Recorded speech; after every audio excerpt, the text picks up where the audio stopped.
যুক্তরাষ্ট্রের আসন্ন হামলার মুখে ইরানের সামরিক বাহিনী বর্তমানে সর্বোচ্চ প্রতিরক্ষামূলক প্রস্তুতি গ্রহণ করেছে বলে দেশটির বিপ্লবী গার্ড বাহিনী আইআরজিসি জানিয়েছে।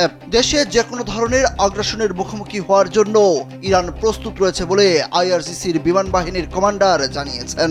বুধবার ইরানের রাষ্ট্রায়ত্ত বার্তা সংস্থা ফার্স নিউজের এক প্রতিবেদনে এই তথ্য জানানো হয়েছে। এতে বলা হয়েছে, আইআরজিসির বিমান বাহিনীর কমান্ডার সর্দার মুসাভি বলেছেন, ইরানের সামরিক বাহিনী বর্তমানে সর্বোচ্চ প্রতিরক্ষামূলক প্রস্তুতিতে রয়েছে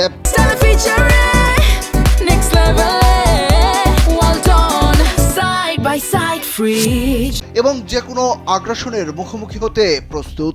এদিকে ইরানে হামলা চালানো হলে শত্রুপক্ষের জন্য অনেক চমক অপেক্ষা করছে বলে সতর্কবার্তা দিয়েছেন দেশটির প্রতিরক্ষা মন্ত্রী আজিজ নাসের জাদেব। মার্কিন প্রেসিডেন্ট ডোনাল্ড ট্রাম্প ইরানের বিক্ষোভকে কেন্দ্র করে দেশটিতে সামরিক হস্তক্ষেপের হুমকি জোরালো করেছেন। তার এমন হুমকির পর ব্রিগেডিয়ার জেনারেল নাসির জাদে এই মন্তব্য করেছেন।